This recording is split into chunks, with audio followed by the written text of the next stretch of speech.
Hi friends, welcome to Amrita IAS academy. నేను మీ economy Chandramouli sir.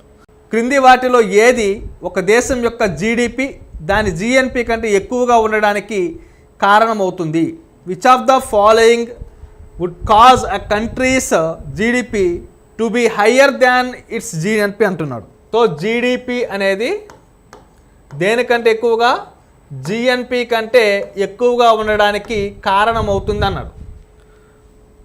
So మీ అందరికీ తెలుసు, ఈ జీడిపి అనేది జిఎన్పి కంటే ఎక్కువగా ఉండాలి అంటే ఎలా ఉండాలి? ఎన్ఎఫ్ఐఏ అనేది తక్కువగా ఉండాలి, అప్పుడు అవుతుంది. ఓకేనా? సో ఇప్పుడు చూద్దాం. విదేశీ పెట్టుబడులు పెద్ద ఎత్తున రావడం. విదేశీ పెట్టుబడులు పెద్ద ఎత్తున మన దేశానికి వచ్చాయి అనుకోండి. విదేశీ పెట్టుబడులు మన దేశ భౌగోళిక స్వరూపానికి, మన దేశం లోపలికి విదేశీ పెట్టుబడులు వచ్చాయి అనుకోండి. పెట్టుబడులు వస్తే ఏం ఏర్పడుతుందమ్మా? అప్పుడు ఆటోమేటిక్గా దేశ భౌగోళిక సరిహద్దుల ఉత్పత్తి జరుగుతుంది. కాబట్టి జీడిపి అనేది ఏం ఏర్పడుతుంది? పెరుగుతుంది. నెక్స్ట్, విదేశాల్లో పనిచేసే పౌరులు ఆర్జించే గణనీయమైన ఆదాయం. మన దేశానికి చెందిన పౌరులంట విదేశంలో పనిచేసి దాని నుంచి వచ్చే ఆదాయాన్ని మనకు పంపిస్తున్నారంట. అలా పంపిస్తే ఆదాయం జిఎన్పిలో భాగంగా చూపిస్తాం, కానీ జీడిపిలో భాగంగా చూపించం. కాబట్టి విదేశాల్లో పనిచేసే పౌరులు ఆర్జించే గణనీయమైన ఆదాయం జిఎన్పికి చెందింది కానీ జీడిపికి చెందింది కాదు. కాబట్టి ఆప్షన్ 2 మనకు కాదు. ఇక ఆప్షన్ 3 అధిక స్థాయి తరుగుదల. తరుగుదల, డిప్రిసియేషన్ అనేది ఎలా ఉందంట?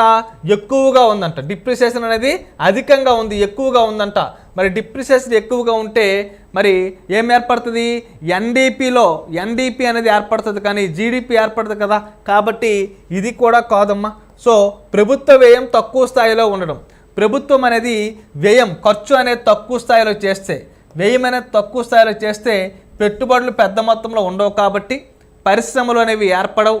మరి తద్వారా మనకి ఉపాధి అవకాశాలు లభించవు, తద్వారా ఆదాయాలు తగ్గిపోతాయి. కాబట్టి ఇది కూడా కాదు. ఎందుకు కాదు అంటే ఇక్కడ మన క్వశ్చన్ ఏమడిగాడు? జీడిపి దాని జిఎన్పి కంటే ఎక్కువగా ఉండడానికి గల కారణం, జిఎన్పి కంటే ఎక్కువగా ఉండడానికి గల కారణం అంటే ఇతర దేశాల నుంచి మనకు వచ్చేటటువంటి పెట్టుబడులు ఏవైతే ఉంటాయో, విదేశీ పెట్టుబడులు ఏవైతే ఉంటాయో అవి పెద్ద ఎత్తున రావడం. Large inflows of foreign investments ఏవైతే ఉంటుందో ఇది మనకు సరైన సమాధానం అవుతుంది.